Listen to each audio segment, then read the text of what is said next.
Sorry terbatuk sikit. Assalamualaikum warahmatullahi taala wabarakatuh. So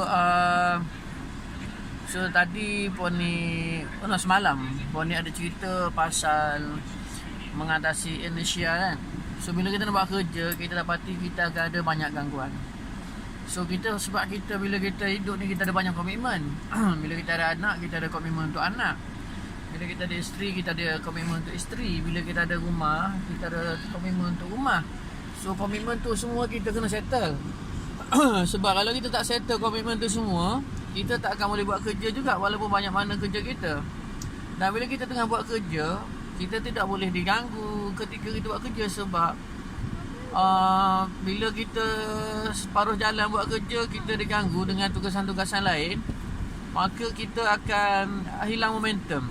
Jadi seumpama kita kena restart dari kosong balik. Seumpama kita tengah tak buat apa-apa. Katakan kita buat kerja kan, dah 15 minit buat kerja. Tengok kita ada kena settlekan benda sesuatu. Anak kita tanya ni ke, rumah kita tanya tu ke. So kita lari daripada flow lah. So macam mana kita nak buat supaya kita boleh fokus? So yang pertama, ada dua cara. Kalau Grant Cardone, masa Poni baca buku 10X, Grant Cardone cakap dulu dia tu drug addict. Walaupun dia drug addict, tapi disebabkan dia bekerja keras dan dia buat banyak aktiviti untuk membina perniagaan dia naik. Tapi pada ketika itu, dia terpaksa mencari 3 jam atau 4 jam ekstra daripada kerja-kerja seharian dia, jaga family dia dan sebagainya. So untuk jaga family dia tu, dia teruskan. Tapi dia tak tidur malam. Dia tak tidur malam. Dan kadang-kadang dia tidur dan dia bangun awal, supaya dia ada 3-4 jam ekstra untuk dia buat kerja untuk mengeluarkan dia daripada masalah dia. So you kena ingat rakan-rakan kena ingat bahawasanya selagi mana kita tak lalui satu fasa di mana kita tak tidur malam atau kita buat kerja ekstra, kita tak akan dapat keluar daripada kemeluk masalah yang sedang berpusing-pusing ni. Bermakna kita buat apa pun, kita tetap duduk kat dalam pusing tu, tak dapat settle masalah tu. So kita kena settle, cari masa untuk buat. So mungkin untuk 3-4 tahun kita tak boleh tidur malam, atau 3-4 tahun kita terpaksa bangun pagi. You pilih mana satu. Macam kalau Afif Rus kan, sekarang ni dia renam angka dalam 160-170 ribu sebulan. Dia kira anak bapak ni juga.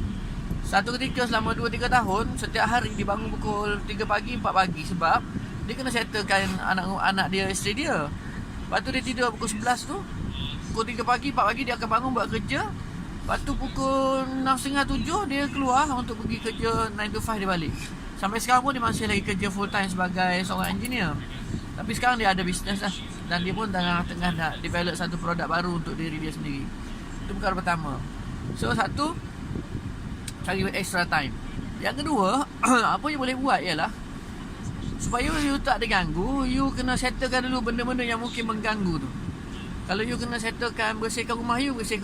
Kalau you kena settlekan pergi pasar. Dah sudah settle, you make sure semua orang tahu bahawasanya you perlukan masa dalam 2 jam ataupun sejam tanpa diganggu. So you masuk, you buat kerja supaya tak diganggu selama sejam atau 2 jam. Bila you dah siap kerja tu, maka you pergi settle balik urusan rumah you atau urusan harian you, settle balik. Lepas tu dah settle, you kembali balik kepada check you punya Facebook, check you punya WhatsApp, kerja-kerja you tu. Okay? You jangan kerja you sentiasa duk check WhatsApp, sentiasa duk check Facebook, sebab itu akan membazir masa. Alright, sebenarnya Puan ni tengah sangkut dalam traffic jam ni. So Puan ni pun tak boleh buat apa. So Puan ni curi masa sikit untuk buat video ni. Bendanya senang je, you curi masa. Okay, dah selama 4-5 tahun Puan ni secara konsisten curi masa. Dan Puan ni dapat buat sampai 400-500 video untuk rakan-rakan tengok. Sekarang ni pun Puan ni tengah buat video untuk rakan-rakan tengok. So dua perkara, you kena ingat dua perkara.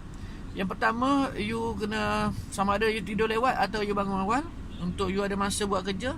Dan yang kedua, you kena settlekan dulu kerja-kerja you supaya you ada satu tempoh masa sejam atau 2 jam di mana you tidak terganggu. Lepas tu you settle balik kerja biasa you, lepas tu you buat balik. Maknanya kerja kita